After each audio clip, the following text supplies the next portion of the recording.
Instagram, comment allez-vous aujourd'hui? Bienvenue à mon 327e jour d'interview d'âme merveilleuse sur mon défi 365 qui est en train d'arriver quasiment à la fin. Hélène Fourcade, life coach experte en résilience pour vous accueillir. Et je vois que mon invité du jour, Valérie, est en train d'arriver. Coucou Valérie, coucou Lee. Alors Valérie, je viens de l'accepter. On va attendre quelques instants que Instagram accepte la demande. Hello Hélène, je vais très bien et toi, merci pour ton invitation. Je t'en prie, ça me fait plaisir. Merci à toi d'être venue ce soir, parce que c'est vrai que c'est pas des horaires des fois qui sont évidents quand on a une famille, n'est-ce pas? En tout cas, donc Valérie, je ne te connais pas encore. Et je vais apprendre à te découvrir aujourd'hui pendant environ 20 minutes, un peu plus, un peu moins. Ça va dépendre de ce que tu as envie de nous partager. Et on va aller dans qui es-tu? Dans qu'est-ce que tu fais? Et dans un troisième temps, qu'est-ce qui t'a amené à faire ce que tu fais? Donc, sans spoiler le pourquoi tu fais ça aujourd'hui. C'est très difficile comme exercice. Tu vas voir. Non, Ça c'est va. pas. Du coup, ce que je te propose, c'est qu'en quelques mots, tu nous dises un petit peu qui es-tu, sans trop rentrer dans les détails, puis après, on va y aller un peu plus dans les détails. Voilà. Ok. Alors, sans trop rentrer dans les détails, à la question qui es-tu? Qui es-tu? C'est déjà quelque chose de compliqué Ouais. parce que c'est la question à laquelle je tente de répondre tous les jours avec de plus en plus de précision. Mais dans les grandes lignes, Valérie, j'habite en Ardèche, je suis dans le sud-est de la France. Je suis maman aussi, j'ai trois grands-enfants, j'en ai plus qu'un qui vit avec moi. Je suis quelqu'un de très pragmatique, très ancré, certainement dû à mon cursus universitaire scientifique, mais en même temps très connecté, très connecté. Et ça, c'est la partie de moi que l'on va voir le plus. Je suis très créative aussi, créative dans ma tête, mais créative de mes mains. Je sais pas si tu vois derrière là, c'est mes Oui. cartons de déménagement que j'ai transformés. Excellent, j'adore. J'adore. Donc voilà, tu vois, ça c'est vraiment ce qui peut me définir, tu vois, cette créativité, ce goût du beau. Je suis très gourmande aussi, végétarienne. Voilà, l'univers de la magie, de la sorcellerie, c'est quelque chose qui me fascine. Et notamment justement l'histoire de ces femmes qu'on a qualifiées de sorcières. Je crois que toute la condition justement féminine à travers l'histoire, c'est quelque chose que je découvre et qui me fascine assez. Voilà, je vais essayer de faire court, hein, c'est J'adore déjà parce que tu m'as donné plein de petites pistes qui donnent envie justement de te découvrir encore plus. Donc merci déjà pour cette petite présentation sur qui es-tu. Et justement, on va aller un peu plus en profondeur, un peu plus en détail sur qu'est-ce que tu fais aujourd'hui, Valérie. Raconte-nous. Alors, je vais peut-être te faire rire, mais justement, c'est un vrai sujet, ça. Qu'est-ce que tu fais dans la vie? Et j'en discutais avec mon fils il n'y a pas très longtemps, qui est au collège, et qui me dit, Maman, c'est compliqué de dire ce que tu fais quand même. C'est compliqué de dire quel métier tu fais. Tu pourrais pas avoir un métier normal. Moi, je trouve que je fais le métier le plus beau du monde. Et je lui dis, mais qu'est-ce que tu dis? Tu dis que je fais quoi? Ben, il dit, je dis que tu es facilitatrice en transition de vie. Ben, je dis, oui, c'est ça, c'est bien. Il me dit oui, mais ils ont quand même mal compris et du coup, j'arrive pas à expliquer ce que tu fais. J'adore. En fait, oui, cette facilitation de transition de vie, c'est quelque chose qui est important pour moi. En fait, aujourd'hui, j'accompagne des femmes exclusivement. J'ai vu passer quelques hommes, mais j'accompagne des femmes exclusivement justement à se reconnecter à la magie qu'elles portent en elles, à leur pouvoir, à leur puissance. Et puis je les aide surtout à sortir de l'ombre pour qu'elles puissent faire quelque chose de cette magie, pour qu'elles puissent vivre une vie en accord avec leur vraie nature. Tout un programme, hein. Yes, j'adore. Et alors, comment est-ce que tu accompagnes ces femmes justement à sortir de l'ombre, à reprendre leur pouvoir? Comment ça se déroule? Comment on peut travailler avec toi finalement? Ouais, il y a trois façons en fait, il y a trois portes d'entrée, dont une une porte que je vais ouvrir dans pas très très longtemps. La première, pour moi, c'est vraiment le point de départ, c'est déjà de partir de la connaissance de soi. Et alors, j'ai un outil qui est extraordinaire pour ça, qui m'a beaucoup aidé sur mon propre chemin, c'est l'ikigai. Mm. Découvrir son ikigai, trouver sa raison d'être, pourquoi je me lève le matin, de quelle graine je suis, soit qu'est-ce que je suis venue faire sur cette terre. Et je trouve que l'ikigai est un outil extraordinaire, notamment pour les personnes que j'accompagne qui ont plutôt tendance à avoir plein de centres d'intérêt, à se disperser. Et je trouve que l'ikigai, c'est un outil qui rassemble toutes les parts de soi pour pouvoir justement se découvrir, dire tiens, mais qu'est-ce que je peux faire de tout ça sans rien laisser de côté. Parce que tu sais, quand on prend juste un élément de soi pour dire, bah, ça va me plaire puisque j'aime ça. On dit, ouais, mais je fais ça, mais je fais pas le reste. Il y a quand même une frustration, je trouve, qui se génère en fait dans notre vie. Et l'idée, c'est déjà de partir de cette connaissance de soi et de dire, qu'est-ce que je peux faire d'unique pour moi, pour contribuer à ma vie? Et cette chose unique, comment ça peut contribuer du coup au monde en retour? Donc ça, c'est le point de départ. Découvrir ça. Et puis après, euh, je propose une autre expérience qui permet d'expérimenter justement ce pouvoir, de s'exercer dans ce pouvoir, dans cette connaissance de soi, à travers le cycle lunaire. Où là, tout d'un coup, c'est pas un exercice mental, si tu veux, où on va chercher simplement entre guillemets qui l'on est, Ouais. mais on va faire des expériences de cycle lunaire en cycle lunaire, poser, tu vois, une intention, un objectif, et puis mettre des choses en pratique qui vont permettre justement de partir à la rencontre de soi. Parce que l'objectif, finalement, le but à atteindre, c'est chouette, mais ce qui est encore plus chouette, c'est ce qu'on découvre de soi en chemin. Alors, ça peut venir juste après un atelier Ikigai. Je trouve que les femmes qui sont passées par un atelier Ikigai avant vivent encore plus fortement ces ateliers en lien avec le cycle lunaire pour manifester, tu vois, d'étape en étape une vie qu'elles ont envie de vivre. Mais si elles n'ont pas fait d'atelier Ikigai, c'est pas très grave parce que j'ai conçu, si tu veux, le programme qui est un programme mensuel. Hein. L'histoire se réinvente à chaque cycle lunaire puisque c'est pas la même histoire. Les astres bougent. Hein. Donc moi, je décrypte et en fait, je les accompagne dans leur thème astral, si tu veux, à, à poser un objectif et puis à tracer une feuille de route pour qu'elles puissent avancer. Si elles ne connaissent pas leur ikigai, elles peuvent le vivre. Mais je dirais que dans le parcours que je propose, elles vont venir à leur ikigai pour donner encore plus de puissance, si tu veux, au parcours qu'elles vont vivre. Donc ça, tu vois, c'est une deuxième possibilité de travailler avec moi.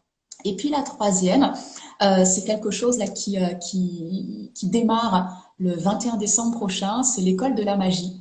Alors l'école de l'âme agit, qui ouvre ses portes justement, où là on va au-delà de la connaissance de soi, on va plutôt explorer la conscience de soi.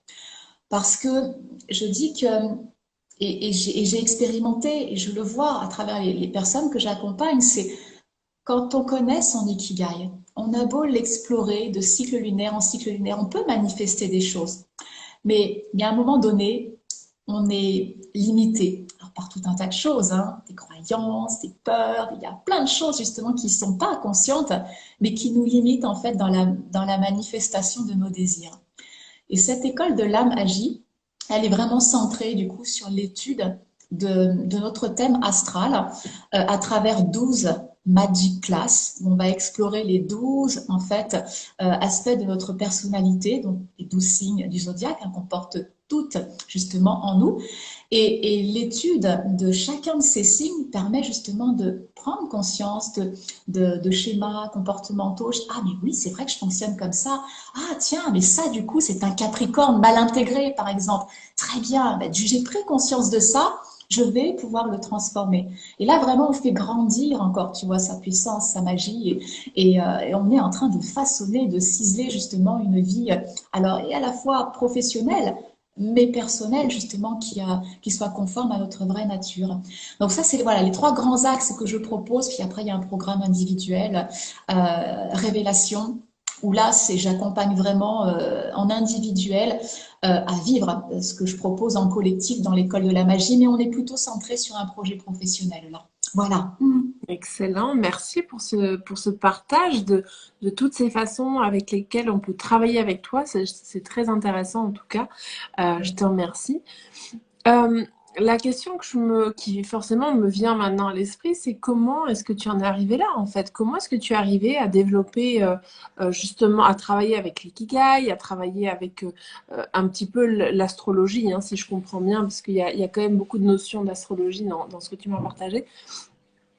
Voilà, est-ce que tu as toujours fait ça ou pas? Quel est ton parcours tout simplement? Non, j'ai pas toujours fait ça du tout. Ce que j'ai toujours fait, en revanche, c'est que j'ai toujours été entrepreneur. Je crois que là, tu vois, aujourd'hui, j'ai 50 ans et en 50 années de vie, je crois tout cumulé, mis bout à bout, je dois avoir 18 mois de salariat. Donc, j'ai toujours été entrepreneur. C'est vraiment quelque chose qui m'a appelé. Ce besoin d'être autonome, de faire des choix qui soient conformes finalement à quelque chose qui m'anime. Mais j'ai commencé dans le secteur de l'artisanat d'art, hein. C'est pour ça que tu vois des choses qui se transforment comme ça. C'était mon premier grand et long métier que j'exerce toujours, hein, mais c'est une partie de ma vie professionnelle que j'ai automatisée. Euh, Ce qui s'est passé, c'est que j'ai créé le job dont je rêvais. Comme je disais hein, dans ma courte présentation, j'ai un cursus universitaire qui est scientifique, mais je voulais faire les beaux-arts. Donc, tu vois le grand écart, quoi. Ouais, ouais, ouais. Euh, Et finalement, quand je suis sortie de la fac de sciences, j'ai dit, bon, ben, maintenant, je vais faire ce que je veux, quoi.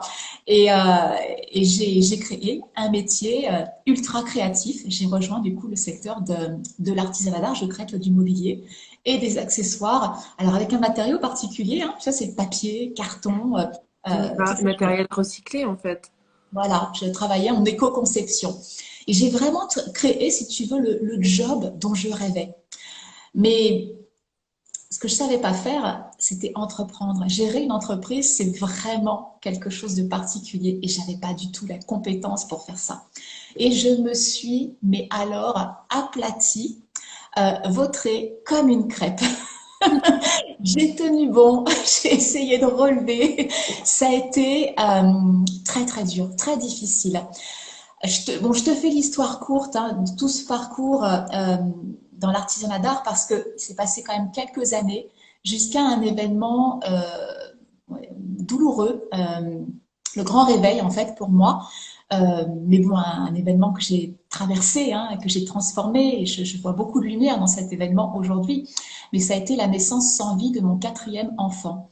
Et là, ça m'a tellement secoué, tellement fait regarder, si tu veux, la vie que je menais. Je me suis dit, mais il fallait que tu attendes ça pour te réveiller et pour regarder que certes, tu exerces un job dont tu as rêvé, mais tu finis par le détester parce que la vie que tu mènes, le rythme de vie que tu as, il est juste pas tenable. Donc il y a eu ça. Un superbe accompagnement autour du deuil périnatal. D'ailleurs, je tiens vraiment à souligner l'association hein, Petite Émilie. S'il y a des personnes qui sont touchées par le deuil périnatal, parce que je me suis rendu compte qu'on n'en parlait pas beaucoup de cette association. Et il y a de très belles ressources. Et c'est vraiment l'occasion justement de faire tout son travail de deuil euh, pour aller vers autre chose, quoi. Moi, ça a été très soutenant pour moi. Et la reconstruction n'a pas eu lieu tout de suite, je te dirais. En revanche, il y a eu une grosse prise de conscience pour dire je ne veux plus la vie professionnelle que je mène. Je ne veux plus vivre comme ça. Je veux avoir du temps pour moi. Je veux avoir du temps pour ma famille. Je veux du temps pour mes enfants. Je veux du temps pour rien faire aussi. Parce que ma réalité, c'est que je me levais le matin, parfois très très tôt, avant le soleil, et je me couchais après le soleil et je ne faisais que travailler, travailler, travailler pour payer des charges et des charges. Je me dis, mais ça va pas, ça. Alors, avant la reconstruction, il y a eu beaucoup d'errance, je te dirais, de dispersion aussi, jusqu'à faire des mauvais choix finalement, parce que je ne savais pas qui j'étais et j'ai tout perdu ma maison, des ressources financières, enfin, vraiment tout perdu, tout, tout. Je me suis retrouvée avec, qu'est-ce qui me restait? Ben, moi, je te dirais, c'était bien assez. C'était bien assez parce qu'il a fallu que ben, je creuse le sujet du qui je suis et qu'est-ce que je veux faire justement de qui je suis. Quand je te dis qu'il restait que moi, c'est quand je dis que j'ai perdu ma maison, c'est que j'ai fait un vide maison pour partir. Je suis partie, j'ai fui en réalité. J'ai fui une vie dont je ne voulais plus, mais il me restait 10 cartons de 40 années de vie quelque part. 10 cartons, t'imagines ce que c'est? Sur les 10 cartons, il y en a peut-être 8 de mon fils qui vivait avec moi. C'est joué, mes 2 cartons de toute ma vie qui restaient. Donc il me restait véritablement que moi. Et là où je me suis retrouvée, où j'ai vécu avec mon fils, il me restait quelques livres précieux que je n'avais pas encore lus, étudiés, euh, mais qui me semblaient intéressants, dont un livre sur l'ikigai. Et là, j'ai fait, oh, il y a quelque chose de précieux là.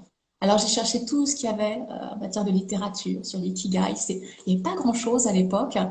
Et puis ça parlait beaucoup, si tu veux, de l'outil, mais pas vraiment de la démarche pour le trouver. Alors comme je m'étais beaucoup dispersée, si tu veux, j'ai recollé les morceaux, puis forte de toutes les expériences et toutes les formations que j'avais suivies, je dis, ah, ça va là. Ah, ça sert à ça. Ah, ça c'est pour ça. Et j'ai construit, si tu veux, déjà pour moi, un atelier Ikigai qui m'a permis déjà de comprendre qui j'étais et ce que j'allais faire de toutes ces facettes de moi, qui étaient, bah, t'imagines, le grand écart entre science, organisation, et tout, c'est des choses qui me plaisent, santé, alimentation, des choses qui me plaisent, et puis créativité, qu'est-ce que je vais faire de tout ça, quoi? Et puis j'ai fini par trouver, et c'était tellement énorme que j'ai utilisé cet atelier Kigai dans d'autres circonstances. Ça a permis à mes enfants de trouver, mes plus grands enfants, de trouver leur voie d'orientation et de ne pas lâcher, de faire des études vraiment qui leur plaisaient parce qu'ils savaient que c'était leur raison d'être. Puis de là, tu as né le premier atelier Kigai qui a beaucoup évolué hein, depuis ces années.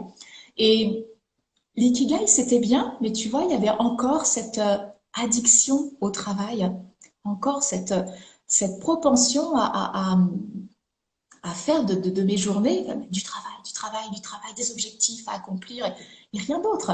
Alors certes, je faisais quelque chose qui me plaisait, mais... Et puis, il y a eu un autre moment, un autre événement majeur, un livre qui m'a bouleversée. C'est, comment il s'appelle? Âme de sorcière, Odile Chabriac. Ouais, c'est ça, Âme de sorcière. Quand j'ai lu ce livre, oh, ça m'a touchée, mais aux larmes, parce que quand j'ai écouté, c'était un livre audio, quand j'ai écouté ce livre, je dit, mais ça parle de moi, ça parle de moi. Tu sais, dans mon cursus universitaire, dans mon parcours scientifique, je crois que j'ai tenu, je me suis accrochée à ça parce que j'avais une option que j'ai adorée, c'était une option botanique. Et j'aimais ça parce qu'il y avait ce rapport au végétal, au vivant, très important pour moi. Et en même temps, j'étais dehors et je dessinais. On dessinait des plantes. Donc, tu vois, ça faisait un petit peu... C'était mes beaux-arts à moi, si tu veux. Ouais, ouais, ouais, ouais, ouais. Et quand j'ai entendu ce livre, Âme de sorcière, qui parlait tellement de cette reconnexion aux saisons, qui a toujours été quelque chose, si tu veux, qui m'a tenue, qui m'a appelée, qui m'a soutenue, mais vers lequel j'arrivais pas à aller. Je me dis, mais c'est l'hiver, j'ai envie d'hiberner, j'ai envie de ralentir, pourquoi j'y arrive pas? C'est comme ça que, si tu veux, est arrivé le cycle lunaire. Hein. Je me suis dit, ah tiens, je peux peut-être commencer par ça. Et tu vois comment les choses se mettent en place. Cycle lunaire, forcément, tu regardes la Lune, tu regardes la Lune, tu regardes les astres, les planètes. L'astrologie est entrée dans ma vie. Alors j'ai pratiqué, comme ça, j'ai pris plein de choses. Puis j'ai commencé à me former sérieusement il y a 3 ans, en disant, il faut que je fasse quelque chose de ça. Et puis finalement, tu vois, Ikigai, astrologie, eh bien, ce sont devenus, voilà, ça a été mes 2 outils de prédilection que j'ai trouvé des liens en plus, hein, il y a des résonances hein, entre ce qu'on met à jour dans notre Ikigai euh, et ce qu'on peut lire dans notre thème astral. Je dis, mais quand les deux racontent la même chose, tu fais, je peux pas être à côté de la plaque, quoi. Donc voilà comment, si tu veux, j'en suis arrivée à tout ce que j'ai construit, que je propose aujourd'hui, mais ça a été un long cheminement et pas facile. Et c'est intéressant parce que du coup, tu m'as fait toi-même cette transition vers la dernière question que j'aime bien vous poser avant de se quitter, puisqu'on arrive très très gentiment à la fin du live. C'est une question de partage. Et je vous demande de nous partager, de me partager, de nous partager trois inspirations qui t'ont justement guidé sur ce cheminement de transition. Donc là, tu nous as cité justement le livre. Et alors, je vous demande de nous les citer maintenant, puis de venir les écrire ensuite sous la vidéo avec tes coordonnées. Voilà. Donc, est-ce que tu peux nous partager donc trois inspirations en dehors de la famille et des amis, juste pour que ça puisse peut-être inspirer d'autres que toi. Voilà, tout simplement. Tu voudrais que je l'écrive ou tu veux que je te le partage dès maintenant? Les deux. Les deux. Maintenant, donc tu en as cité déjà un sur trois, et ensuite Oui, venir les écrire parce que ça peut intéresser d'autres en fait. ça marche. Il y a, c'est un deuxième livre auquel je pense. C'est, comment il s'appelle? C'est pas un livre récent. C'est Voir de mieux en mieux. Alors, l'auteur, je m'en souviens plus. Mais c'est pas grave Je si le ouais, mettrai. tu nous l'as écrit, tu Voilà. auras le temps de regarder. Voir de mieux en mieux parce que c'est un livre en fait qui allait me faire travailler. Je vois plus rien. Je suis myope et astigmate et en fait c'est ça qui m'a amené à sur le chemin de la connaissance de soi. Je me suis rendu compte qu'il y avait un lien entre la façon dont on voyait, dont on percevait le monde et la façon dont on vivait justement sa vie et que les problèmes de vue finalement étaient les témoins de tout un tas de protections finalement que l'on va mettre justement entre soi et le monde pour se protéger et que finalement quand on retrouve sa vraie nature, quand on enlève toutes ces protections, eh bien l'effet secondaire c'était de retrouver sa vue. Mais tu vois, le premier point de départ, c'était quand même voir de mieux en mieux. Donc après, en effet, il y a eu le livre Âme de sorcière. Et puis, troisième chose, alors je suis très livre, hein, très lecture. Je vais essayer de te trouver autre chose.